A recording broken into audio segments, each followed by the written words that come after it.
Another week, another edition of Off the Wall with Cody, with ASTV color commentator Cody Wall joining me here on this Tuesday morning edition of the show. Cody, busy weekend for us here on the network. This past weekend covering those two games between the U15 male prep Buffaloes and the Notre Dame Hounds. Of course, we'll get into that in just a moment here, but just gotta ask you how you doing on this Monday night since the segment is being pre-recorded once again. Yeah, it's a great day. It was a good day today, and thanks for having me on again today, Graham. Look forward to breaking down this past weekend of the U15 Buffalo versus Notre Dame Hounds. Yeah, for sure. Always nice to have you on, man. I mean, it is your segment, so I should be thanking you for coming on the show here. But, let's get down to it. Pilot Mound suffering 2 losses this weekend to Notre Dame. The first game of the weekend for them, however, being a close one. They even held the lead at one point in that game that ended up being an 8-5 win for the Hounds on Saturday. Just talking about that matchup that we saw on Saturday, how impressed were you? Like we talked about during the broadcast, how impressed are you looking back at it now, today, at that first period that Pilot Mound had to get things rolling in that first game to be up 3-2 going into the second? Well, never having watched those U15 Notre Dame Hounds, I wasn't sure what to expect. So just kind of going off of, we had noticed that prior to this weekend, Pilot Mound, they had won one versus the Hounds, but they had also they had gotten beaten substantially in one of the other meetings. So we had talked on the way to the game. We weren't sure what to expect, but in that first game, we definitely saw a hungry Pilot Mound team right from the get-go. They were on every puck early in that first period and managed to put the pressure on Notre Dame and managed to, like you said, have a couple leads throughout that game. Yeah, for sure. And yeah, that's what impressed me the most is how Pilot Mound came out and started off that game. And we've talked about it so much as just this U15 male prep program's resiliency. Them being resilient, just looking back at it, a prime example, them losing that first game of the season in regular season action in the CSSHL to Notre Dame 17-4 and coming out the next day, winning 4-3 at that point. Last weekend on Friday, before these past weekend of games, Pilot Mound lost 16-0 to the Rink. Just to see them come out and have this type of effort in that first game after getting smoked, as the scoreboard said, 16-0, just gotta continue to be impressed with this Pilot Mound team's resiliency for the U15 group here. Definitely. I can only guess that they really didn't that game on Friday versus the Rink really didn't sit well with them, or wouldn't have sat well with them, and kind of would have sparked them to have that fast start on Saturday against the Hounds. And we had seen it; they had come out flying. They were led by some of their notable players were Liam Chartrand, Bo Murray. And on the back end, both Gage Sutherland and Carson Carrolls were, dominant forces for Pilot Mound and able to, when adversity came, able to battle it in those first two periods. Yeah, for sure. Let's dive into Gage Sutherland and Carson Carrolls real quick here. Just looking at them, they're terrific skaters, great passers, can move the puck up the ice, can even produce some offense out there as well, as it's been documented throughout the season so far this year. But one thing that stands out to me is how they always seem to know where each other are on the ice, and I'm pretty sure you alluded to that during the broadcast. Just from what we've seen so far, and especially from this past weekend, what impressed you the most about that deep pairing of Carrolls and Sutherland? Well, when the team was kind of scrambling, those two guys were able to settle down the game and be able to make a good, clean, crisp passes either to each other to create a little extra time to wait for a play to develop, or they would find their forwards after taking a hit or taking an extra second and holding the puck, waiting for a guy to get open and sacrificing themselves a bit to make the play, and that's something that they've both kind of done. They're not big players by no means, either Carson or Gage, but they definitely know where to go. And especially when you watch those two on the power play, it's their ability to find each other, like you had mentioned, Graham, is especially dynamic on the power play. The way they can cycle the puck. Yeah, for sure. And you talked about how they're not the biggest guys. Well, Gage Sutherland had a pretty big boy hit against, I believe it was Aiden Pym in that second game. Just a monstrous hit, of course. Wishing Aiden Pym the best. I know that he wasn't looking right after that hit after he suffered it, but hopefully he's back and playing for this Notre Dame team as the season goes along and as their their next games go along. But talking about Notre Dame in that first matchup of the weekend, they battled back and ended up getting the win. Ending up winning that game 8-5 against Pilot Mound. What impressed you the most about Notre Dame as that game went along in terms of them getting the W? Yeah, I know we've mentioned how Pilot Mound had a lot. We liked their tenacity. I also liked Notre Dame's, their ability to not quit. You had talked to James McGuigan before the second game and kind of asked him about, what he had said to the boys in after that first period when they were down 3-2.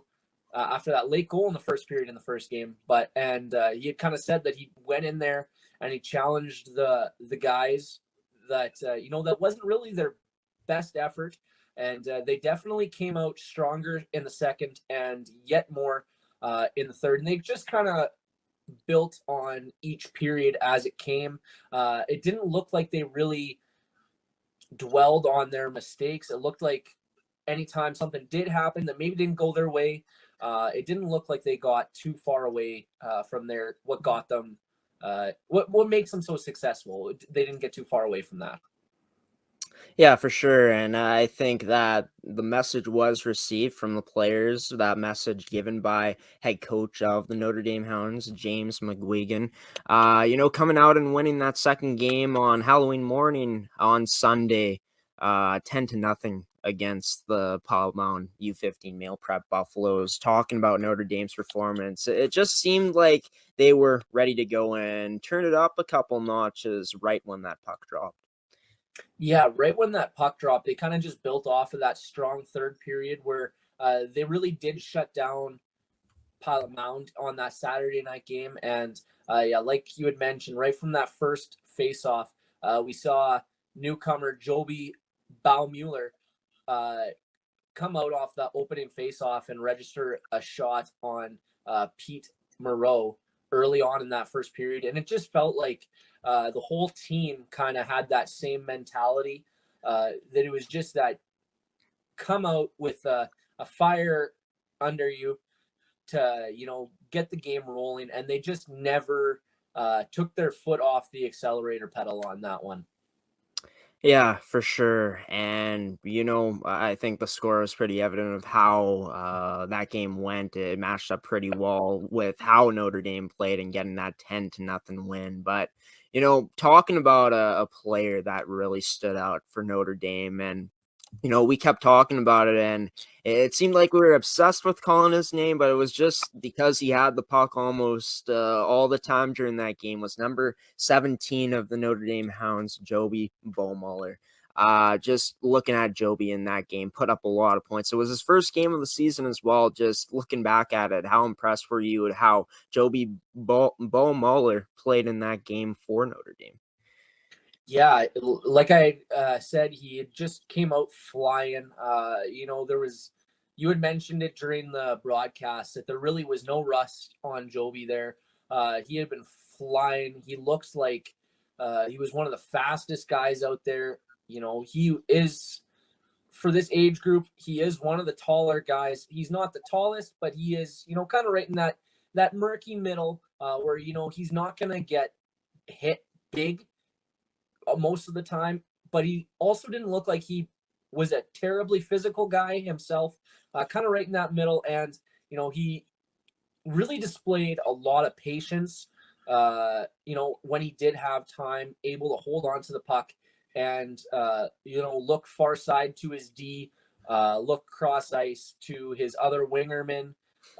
He just really was able to hold on to the puck and find open spaces. And if he didn't, he had taken the shot himself and looked for the rebound and managed to capitalize on one of his own rebounds. Yeah, and I'll try to pronounce his name right here because it's a bit of a tough last name to pronounce. It's Joby Baumüller. Baumüller is how you pronounce it, but Baumüller in that game, what I noticed, Cody, I'll just throw in some of my opinion here, is just the offensive talent was electrifying, the skating, just the vision out there as well, the stick handling, his hands, just unreal, something that I haven't really seen from a kid his age in person, and just that shot as well. A heck of a release from Joby Baumüller there. But, looking at Pilot Mound in that game, it seemed like they were kind of going back to some of those bad habits of forcing passes up the middle, forcing passes up ice, trying to get that stretch pass, but it wasn't quite there. Talk about what you found Pilot Mound kind of lacked in that game against Notre Dame on Sunday. One thing in that Sunday night game, I thought they kind of lacked a little bit of discipline. I know we saw Hank Thompson running around. He was definitely a bit fired up. He managed to get double minor in the Sunday night game or Sunday afternoon game, sorry. And really, I thought it looked like they were all kind of gripping their sticks a little too tight, especially because, Notre Dame did get off to a great start, and Pilot Mound never really was able to, find the same amount of effort level as Notre Dame had. Yeah, and a lot more shots produced by Notre Dame in that Sunday game. Pete Moreau, of course, like you mentioned before, and like we saw, got the start in that Sunday matchup. Letting in 10 goals, always tough for a goaltender to let in 10 or as many goals as he did, letting up a lot of goals. But talking about what you saw from Pete Moreau's game on Sunday that stood out to you in terms of some of the positives that were there. One thing that I really stood out to me from Pete was really late in the game. You could see he was still making those acrobatic saves that in a 10-0 game, maybe you don't want to pull a groin, you don't want to overstretch when you're going for a big save like that. But Pete showed that he was not wanting to give up on the game, even though there was under a minute left. Every save that he made was important to him. You could tell that he didn't give up on the game, even though it was out of hand. And that was something I kind of saw out of his character, or from his character, that you can see that he's the type of guy that's not gonna give up when the times are tough. And that's really somebody you want to build your team around, somebody that you're going to appreciate having in net, because it's not always going to be doom and gloom like it was on Sunday. There's going to be ups and there's downs in every season. And it's really reassuring to see how, Pete is a guy who's going to push himself to the limit every time. And when you see guys giving it their all, even when it is kind of in the not so fun times, it can show your teammates too that you're really there for the boys, you're really there for the team, and it really just shows your dedication to them. Yeah, for sure. Just terrific fight, terrific character shown by Pete Moreau in that game. Even though he let in 10 goals, he definitely battled through until the end. Talking about it, we've kind of already talked about a player for Notre Dame that stood out to us, and Joby Baumüller. But talking about Pilot Mound Hockey Academy, you really like Liam Chartrand's game this weekend, like you said. Bo Murray was good, Gage Sutherland, Carson Carrolls. But out of what we saw from Pilot Mound this weekend, what would you say is probably the player that impressed you the most, a player that had a solid 2 games out there or looked solid throughout the weekend? Right. I would honestly have to say Liam Chartrand. These prior games I had watched him before this weekend. He had looked good, but really this weekend I saw his compete level out there, and it looks like he was really driving the play. He was throwing his body around. He was going into the corners to pick up pucks, and he was able to uh, really mesh well with the power play and able to be part of that uh, cycle that Pilot Mound was quite good on when they did get the man advantage. For sure. Leaving off with this, Cody, looking at what Pilot Mound did this weekend, of course, suffering 2 losses, one being a big blowout loss on Sunday. What would you say is going to be the mindset for them heading into this week of practice, getting ready for their next opponent? Well, one thing that they'll definitely want to do is you'll want to turn the page on yesterday's game, just because you'll want to take out some of the positives you can take. You're going to want to take those out, but you're going to want to quickly forget that the game had ended up like that, because you don't want to dwell on a big number like that and have that in the back of your mind next time you're going out to play, that you guys got that they got blown up, or that they got a lot of goals scored on them. Hockey is a game where more so with goaltending, but in a whole team, the confidence is huge, and you don't want to dwell on the bad too long, and really wreck your confidence going forward. Well, Pilot Mound coming out of this weekend with 2 losses, their record going to 1-5. Of course, Notre Dame improving to 4-4 after the weekend on the season. Cody Wall here on his segment on Coffee with Graham, off the wall with Cody, joining me once again here this week on this Tuesday episode. Cody, you take care. I know that you got work in the morning, got to be up early. You got a good sleep, and we'll see you coming up this weekend, eh? All right, thanks for having me on, Graham, and we'll look forward to another segment next week, and catching up with you this weekend when we're covering the U17s. Yeah, for sure. Can't wait for it, man. You take care. We'll see you soon. All right, we'll talk to you later.